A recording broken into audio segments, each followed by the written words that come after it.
Good afternoon. Thank you so much for joining us for your 1 p.m. news and weather update. I'm Bailey Bockover. Hope you all are doing well. A couple of new updates since we last spoke about the rip currents going along on the coast, the mandatory evacuations. Well, now there is a state shelter that has been opened up in Warrenton for those who had to evacuate, the evacuees.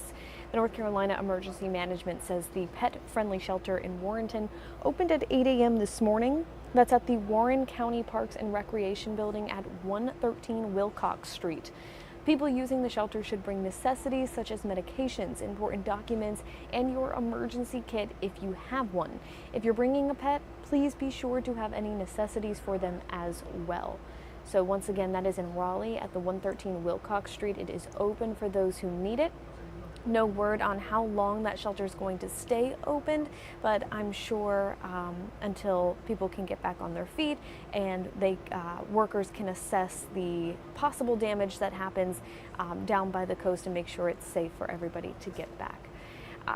On top of that, double red flags are being flown at several locations, official urging people to stay out of the water. Double red flag is water is completely closed off limits.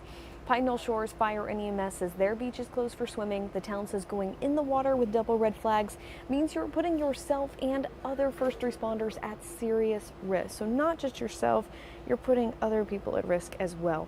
On the Outer Banks, Corolla, Nags Head, Kill Devil Hills, Kitty Hawk, they all raised double red flags this morning, saying rip currents today are life-threatening.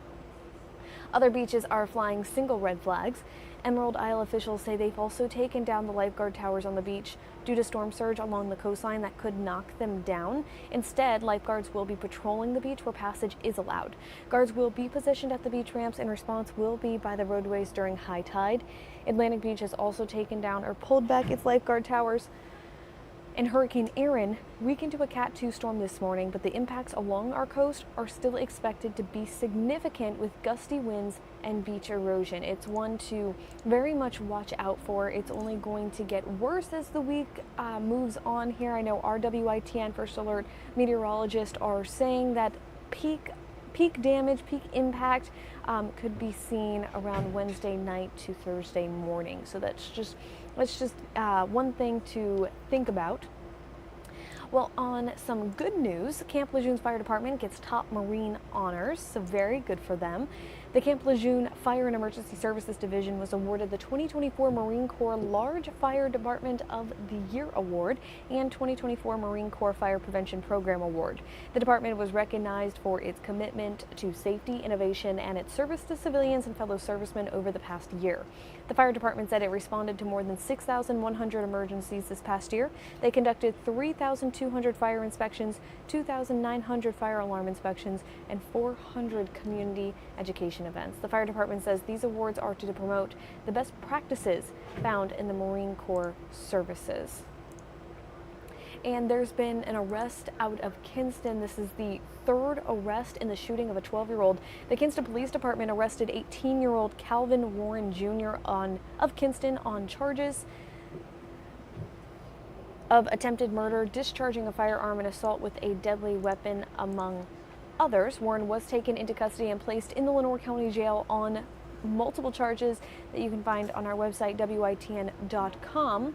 But for now, taking a look at your latest forecast, with Hurricane Erin expected to remain a Category 2 hurricane passing off our coast, and those possible impacts that we could be seeing this afternoon and evening, a weak front will stir up scattered showers and thunderstorms across the region.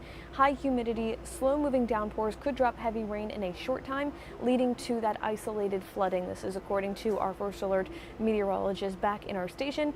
High climbs into the upper 80s and heat indices in the 90s. The bigger concern arrives Wednesday night into Thursday, like previously mentioned, when Hurricane Erin passes offshore. While the storm is not forecast to make landfall directly, its large wind field will whip up dangerous conditions along the coast, hence why we're seeing those mandatory evacuations.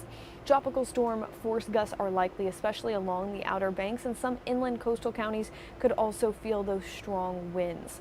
Coastal flooding, ocean overwash, and major beach erosion are expected, with Highway 12 on Hatteras and Ocracoke already at risk of closures, and that could be closures for several days. Seas will build 15 to 20 feet offshore. Rip currents will remain life-threatening all week long, so just not a good time to get in the water. Even after Erin pulls away Thursday night, swells and rough surf will continue into Friday.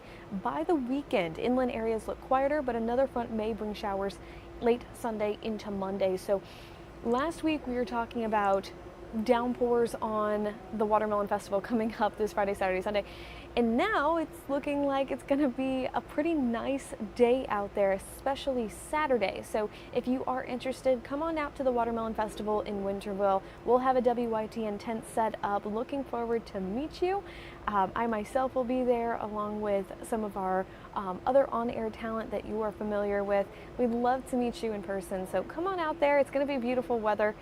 Don't think you'll even need a rain jacket. So for now, that's all the time that we have for this hour. You can join us back at 2 p.m. I'll have meteorologist Russell James here with me. He'll go over your full first alert forecast. Feel free to ask any questions in our personal chat that you have about your specific area. Russell James would be happy to answer those. For now, that's all the time that we have. We'll see you soon.